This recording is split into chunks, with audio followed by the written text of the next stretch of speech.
இந்த கதைக்கு நான் பேசியிருக்கும்போது வேறு இதில் யார் இன்னொரு ஆள் யார் அப்படின்னு கேட்குறப்ப அவர் என்ன சொல்ல மாட்டேங்கிறார். இல்லை சார் கொஞ்சம் 2-3 நாளில் உங்களுக்கு அந்த சஸ்பென்ஸ் வந்துடும் அப்படின்னாரு. அது நான் என்னே சொல்லிட்டீங்க, இன்னொரு ஆர்டிஸ்ட் யாருங்கிறத சொல்லுங்கன்னா அப்புறம் ஃபுல்லாக கதையை கட்டினேன். கதை எனக்கு பிடிச்சி போச்சு. இப்போ 2 நாள் சேர்ந்து திருப்பி மீட் பண்ணுறாரு.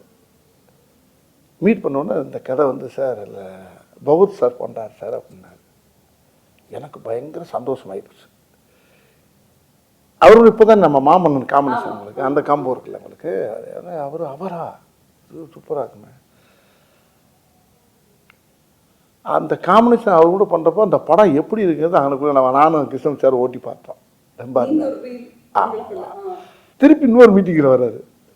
சார் இதில் டேரக்டர் என் ஃப்ரெண்டு அப்படின்னா அங்கே அருமையான அற்புதமான மனிதர் கிருஷ்ணமூர்த்தி மாதிரி அவர் ஒருத்தர், சுதீஷ் சங்கர் அவர் பார்த்தா அவர் தெய்வ பக்தி.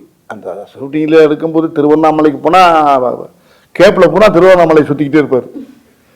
ஆமாம், எங்கே ஆளை காணாம நம்ம யூரிகின்னு போகிறதுக்குள்ள ஒரு மலையை சுற்றி இருந்துருவார். அந்த அளவுக்கு அவர் ஒரு பக்திமான ஒரு அருமையான டைரக்டர். அவரை பற்றி சொன்னோன்னா அவர் அந்த சைடில் அவர் டைரக்ட் பண்ணுற மாதிரி இவர் ஒன்லி ரைட்டர் மாதிரி அவர் பேசிக்கிட்டாங்க. சார் உங்களுக்குள்ள அண்டர்ஸ்டாண்டிங் தான், எனக்கு ஒன்றும் பிரச்சனை இல்லை. பவுத் சார் சொன்னாராம் வடிவேல் சார் தான் நல்லா இருக்கும் அப்படின்னு சொன்னதா நான் கேள்விப்பட்டேன். அவர் கூட ஒரு இன்டர்வியூ இருந்தது. நீங்க நான் தான் இன்டர்வியூ பண்ணேன் பகத் சார். சோ கண்டிப்பா இந்த கதை உங்களுக்கு தெரிஞ்சிருக்கும் அப்படின்னு நினைக்கிறேன். அவர் என்ன சொன்னாருன்னா, ஃபர்ஸ்ட் நாங்க டீமோட உட்காந்து டிஸ்கஸ் பண்ணும்போது இந்த கதாபாத்திரத்துக்கு வடிவேல் சார் மாதிரி ஒருத்தர் இருந்தா கரெக்டா இருக்கும் அப்படின்னு சொன்னாங்க. அதுக்கப்புறம் வடிவேல் சாரே இருந்தா நல்லா இருக்கும் அப்படிங்கிற மாதிரி மாறி இருக்கு. அப்புறம் மலையாளத்துல பண்ண வேண்டிய படம் இது தமிழ்ல வடிவேல் சாருக்காகவே பண்ணணும் அப்படிங்கிற மாறி இருக்கு.